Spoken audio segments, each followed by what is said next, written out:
Alright, this is my token Beatdown deck.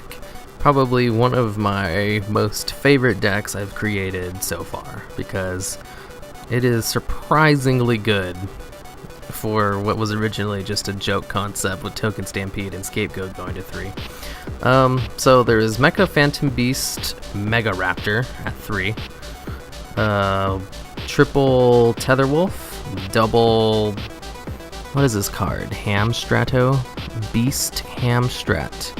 1 Dandelion, triple Cobra Jar, double Token Sunday, 1 Dark Hole, triple Duality, double Mini Guts. There's no way you'd want to run 3 of these cards.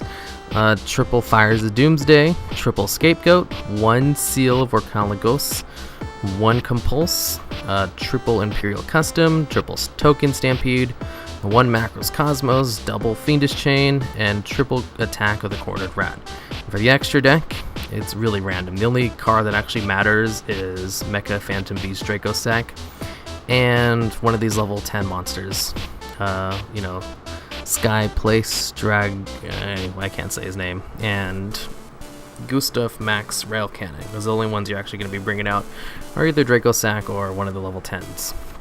Okay, this deck originally revolved around using Token Stampede with Attack of the Cornered Rats and Scapegoat to beat down your opponents, because with Token Stampede, all your tokens gain 1000 attack when they're attack mode, and they cannot be destroyed by battle if they're in attack mode.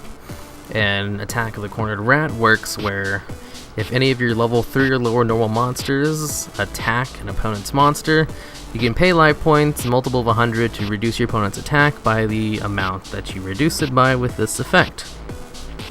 And all the tokens you summon in this deck are level 3 or lower, and all tokens are considered normal monsters. That's why you'll see most normal monster affecting cards say accept tokens on them. Specifically cannot be used by tokens. And this is one of the few cards that target normal monsters that doesn't say accept tokens, and it absolutely does work on the tokens you use. Okay, and the Mecha Beast, because these are great for token support. While a token is out on the field, they cannot be destroyed by battle or card effects. It doesn't matter if it's one of their tokens from their archetype, or if it's a Scapegoat or Fires a Doomsday token, or Dandelion or Cobra Jar. Any token, they cannot be destroyed by battle or card effects.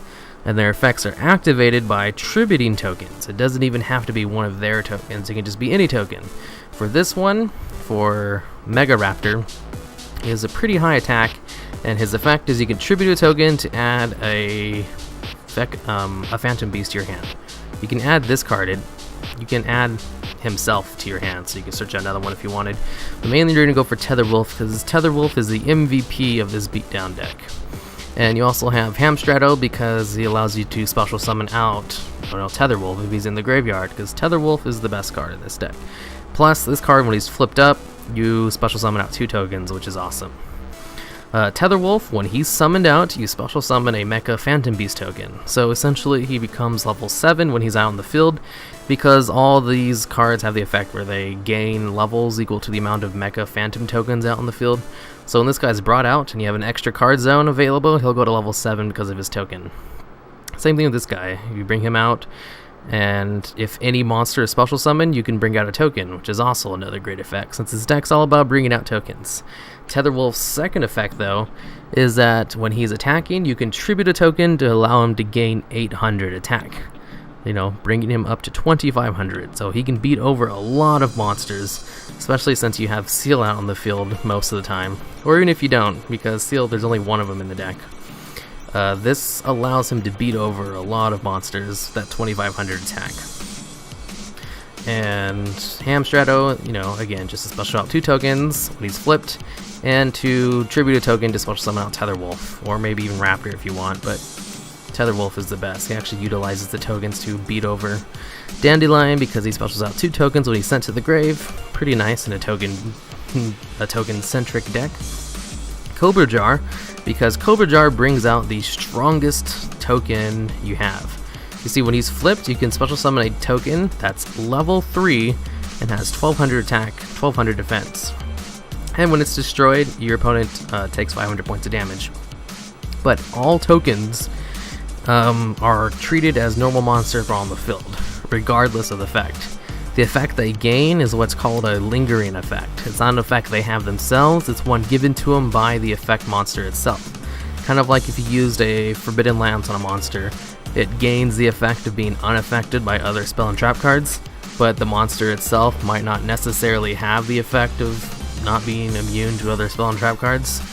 And that's a really good example of how lingering effects work. All tokens, even if they're given an effect, have a lingering effect. Just like Scapegoat, where it can't be attributed because of its lingering effect. Lingering effects usually disappear if you flip them face down, but since tokens cannot exist face down, yeah, it's a good balance out with tokens. So yeah, Cobra Jar brings out your strongest token possible. Token Sunday, because it's probably Token Sunday is why this deck is competitive. If you summon out Scapegoat and use Token Sunday, you can destroy 4 cards on your opponent's side of the field. This Token Sunday is amazing. Pot of Duality, because you almost never special summon on your turn. Because Scapegoat and Fires of Doomsday and Cobra Jar, well, in theory it should be activated on your opponent's turn when he's flipped up from being destroyed. You special summon almost all your tokens on your opponent's turn, so Pot of Duality you can use at 3 in this deck, because it's great. Except for Tetherwolf when he's brought out, you special summon a token, but oh well. You don't really use Tetherwolf because of his special summon out token, which is a good effect in its own, but really it's because of his 2500 beater status. Mini Guts, because this card, with this token-centric deck, you have lots of tributes. So Mini Guts allows you to tribute one of your monsters, to target one of your opponent's monsters, and have their attack become 0. And when they're destroyed by battle, when it's destroyed by battle, inflict damage to your opponent equal to that monster's original attack. So if you tribute one of your Scapegoat tokens, target your opponent's Blue Eyes, its attack goes to 0, and if you destroy it by battle that turn, your opponent will take 3,000 points of damage. So Mini Guts is the perfect card for a token beatdown deck, where you have tons of tributes, and you're a beatdown deck. So Mini Guts, so good in this deck. I would run 3, but it is not good by itself. It is completely reliant on other cards for it to work. You need to have a beater out already, preferably Tetherwolf, or Scapegoat with, Token Stampede, or Fiendish Chain, or Token Stampede with Attack of the Cornered Rat already out, that we can actually destroy one of your opponent's monsters. That's why you can't run it at 3, just in case you accidentally draw into 3 of them, you're pretty much screwed, because that's 3 dead cards in your hand, which requires support from other cards. But 2, perfectly fine, because it's so good in this deck and utilizes it extremely well. 3 will clutter up your hand if you accidentally draw into all 3 of them.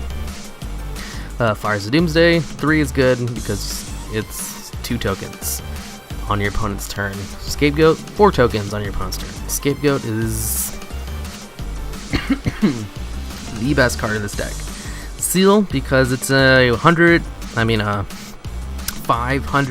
point attack increase, plus your opponent can't target your tokens if you have one of your Mecha Beast out, because they can't target any monsters with the lowest amount of attack.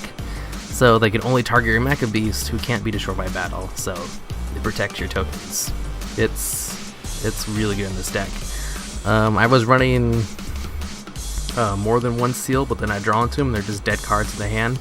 And this deck doesn't really have a way to get rid of dead cards in your hand. They also ran Terraform to bring it out faster.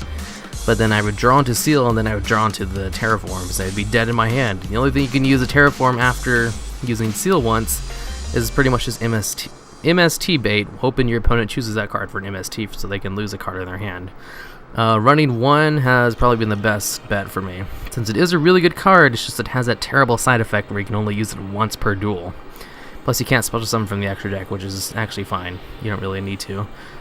I mean, Draco Sack is great in this deck, and you can bring him out easily with the Mecha Beast, but Seal benefits the whole theme of the deck way better. Compulse to get rid of annoying boss monsters like Draco Sack. Imperial Custom, because of a nice person who pointed this out to me, because I was using Fake Trap before to protect my trap cards, but if you chain Imperial Custom to your opponent using an MST on, say, your Token Stampede or your Fiendish Chain, to destroy it when it's already face up, you can chain Imperial Custom to it and prevent it from being destroyed and having them waste the MST, causing them to have to use a second MST to destroy Imperial Custom and then using a third one to finally destroy the original target. So you want to wait until your opponent targets one of your face-up trap cards before you activate Imperial Custom. Token Stampede, because it increases the attack of all your tokens, and this deck brings out tons of tokens. Macros Cosmos, because this deck isn't reliant on the graveyard at all. This is really the only card that targets the graveyard. It's okay if Dandelion gets removed from play, because it's probably the worst token generator in your deck. So yeah, Macros Cosmos, because it screws over tons of decks and doesn't really hamper your deck that much.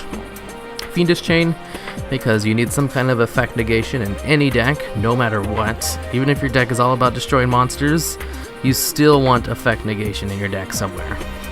Unless you're running like a super turbo deck, where you're trying to win in a turn or two and you know for certain you're able to beat down your opponent's monsters. And plus, you know, this deck runs a whole bunch of continuous trap cards, so obviously Fiendish Chain will be used over Breakthrough Skill or Effect Veiler and Attack of the Cornered Rat, because this is the deck that allows this deck to work if you don't draw into Token Stampede or any of your mech beasts. Basically, this whole deck synergizes so well with each other, because if you have Attack of the Cornered Rat out and Token Stampede, you can pretty much run over any of your opponent's monsters. Plus, you know, with your Mecha Beast, who all are really good beaters, except this card. This card's all about bringing back out Tether Wolf. And yeah, this deck, really fun, really great. Cobra Jar brings out the strongest token you can use, and buff up that Cobra Jar with 1 Token Stampede. He goes up to 2200 attack. Oh, just a note, all Token Stampedes do stack with each other, so if you have 3 Token Stampedes out on the field, all your tokens gain 3000 attack. It does stack, and that's awesome, so you want to use as many of them as possible. Attack of the Corner Rat obviously doesn't stack. Let's see, is there anything else I'm missing about this deck? No, I think I covered everything. This deck's a lot of fun, and surprisingly competitive.